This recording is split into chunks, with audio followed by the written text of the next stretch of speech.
Welcome to this explainer. Today, we're going to completely deconstruct the frankly terrifying mathematical paradox hiding right behind something you probably use every single day. I'm talking about the tiny blue navigation dot on your phone. We're going to dive deep into mapping technology and exactly how the modern digital world manages to solve an impossibly vast puzzle in the literal blink of an eye. Okay, let's just jump right in with a number that's honestly kind of hard to wrap your head around: 10 to the power of 220. You see, there are roughly 64 million intersections across the North American road system. That means if you want to drive from, say, New York to San Francisco, there are an estimated 10 to the 220 possible routes you could take. To put that into perspective, that is vastly more than the number of atoms in the entire observable universe. And that perfectly highlights the absolute absurdity of this problem. I mean, even if you had a theoretical supercomputer that could check 1 billion routes every single second, it would still take over 10 to the 200 years to test them all. Yet, you pull out your phone, punch in your destination, and it spits out the absolute fastest path while you're still buckling your seatbelt, usually in about 4 seconds. So, how is that actually possible? Section 1. The theoretical physicist's typo. To really understand this modern cheat code, we kind of have to travel back in time to an era where the government essentially thought coding was a fake, non-existent job. Picture this. It's 1956. A guy named Edsger Dijkstra is working on an early computer over in the Netherlands. When he goes to get his marriage license, the Dutch municipal authorities completely refuse to put programmer on his official documents. To them, there was literally no such profession. Computers were widely considered totally useless by the general public back then. So they basically forced him to use the hilariously inaccurate title of theoretical physicist instead. Well, annoyed by how the public saw his actual job, Dijkstra realized he needed a relatable, everyday problem to prove to non-mathematicians that computers were actually incredibly powerful. Sitting at an Amsterdam cafe with his fiancée, it hit him. Finding the shortest route between two cities was the perfect demo. Sitting right there, drinking his coffee, he solved the core mathematical puzzle of global navigation in exactly 20 minutes. And he did it without even touching a pen or paper. The secret here is just sheer, elegant simplicity. What became known as Dijkstra's algorithm works like this. You start at your source node and set its cost, or its distance, to 0. Then you just assume the distance to every other intersection in the world is infinity. From there, you systematically fan outward. You check the neighbors of your starting point, update their costs, and then strictly move to the next lowest cost node available. By always fanning out from the lowest cost first, you absolutely guarantee that when you finally reach your destination, you have found the shortest possible path. No guessing involved. Section 2, the algorithm evolution. Now, as perfectly elegant as that 20-minute cafe invention was, the digital world was growing fast. Over the decades, developers tried to hack his fanning math by forcing algorithms to essentially start guessing directions. This eventually led to a massive workaround called the A-star algorithm. Dijkstra's original method explores radially in all directions, kind of like a ripple in a pond. A-star, on the other hand, uses heuristics to heavily bias the search. It looks at the straight-line geographic distance to the target and aggressively punishes any nodes that head in the wrong direction. A-star was a real game changer. It became the absolute go-to pathfinding hack for video game NPCs. Think Minecraft mobs, saving tons of computing power by just heading straight toward the objective. But here's the catch. A-star actually loses horribly to a well-tuned Dijkstra when you stop optimizing for strict distance and start optimizing for fast travel times. If you want the actual fastest route, factoring in varying speed limits and traffic, A-star's heuristics become extreme underestimates that require these really nasty square root computations. On a real city map, if you're optimizing for time, a Dijkstra search only increases the nodes it explores by 10%. A-star's search space explodes by 300%. So for real-world map routing, we really need the pure foundation of Dijkstra. But, and this is a big but, here is the brutal reality when we scale things up.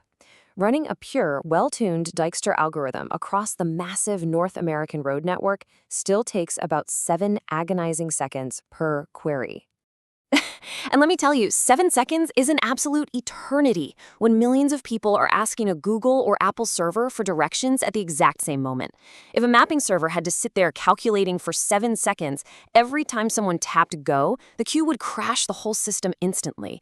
These modern servers absolutely require routing algorithms to finish in less than a single millisecond. Section 3. Hacking the road network. To hit that crazy millisecond benchmark, without sacrificing Dijkstra's perfect accuracy, mapping tech had to invent a brilliant brute force hack to warp the digital fabric of the map itself. Let's look at how this builds into a really clever concept called customizable contraction hierarchies.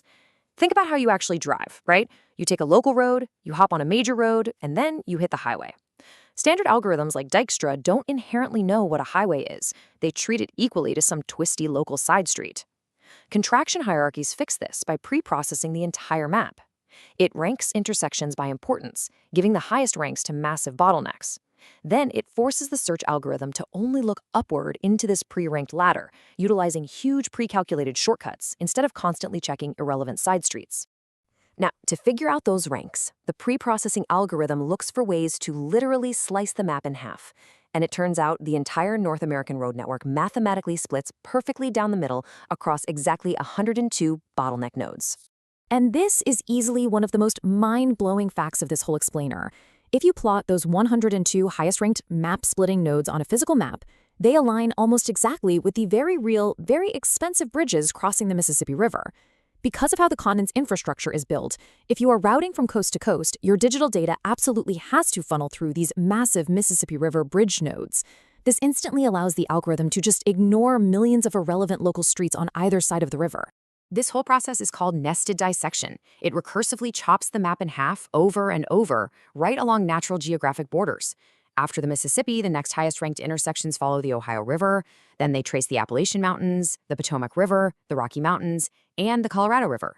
It ranks every single one of those 64 million intersections into a massive, heavily organized hierarchy of shortcuts.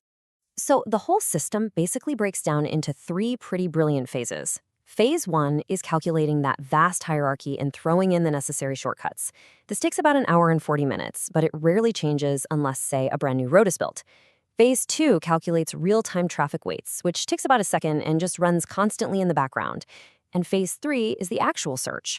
When you ask for directions, the system fires off 2 Dijkstra searches, one from your start, one from your destination, and they just meet in the middle of that hierarchy.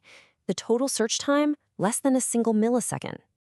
By bottlenecking all that heavy math through these pre-processed choke points and massive highway shortcuts, the system operates at an absurd 35,000 times the speed of a pure Dijkstra run. I mean, that is an absolutely monumental leap in efficiency. Let's put this into perspective with a real-world example. Say you run a route query from San Francisco to Montreal. Using standard Dijkstra would force the system to check almost all 64 million intersections across the continent. But by using contraction hierarchies, the search space collapses from a terrifying continental spiderweb down to checking exactly 1,236 nodes. That's it. It just checks the tiny clusters around your start and endpoints and then rockets up the hierarchy to instantly connect via those massive Mississippi bottlenecks. Section 4. Simplicity outlives us all. Yet, despite all this crazy modern hacking, the heavy pre-processing, and all the brute force bloat needed to make servers run in milliseconds, the foundational engine under the hood refuses to die. Decades of computer scientists have tried to beat it, but the core engine mapping your path today is still that 20-minute invention from 1956. You know, Edgar Dijkstra firmly believed that simplicity was the absolute prerequisite for reliability. He specifically warned programmers against sloppy, quick and dirty coding. He actually famously said he hoped his legacy would be that when a programmer is about to write something chaotic, they'd visualize his ghost looking over their shoulder, whispering, "Dijkstra would not have liked this." He really hoped that incredibly high standard for elegance would haunt keyboards forever. So the next time you're sitting in your car, blindly trusting that glowing blue line on your phone, just think about the immense layers of geographic sorting happening in a literal millisecond. And maybe ask yourself, in your own work, do you rely on chaotic, quick and dirty bloat? Or does what you build have the pure foundational elegance and mathematical immortality of a 20-minute cafe invention? Thanks for joining me on this explainer, and keep looking for those elegant solutions.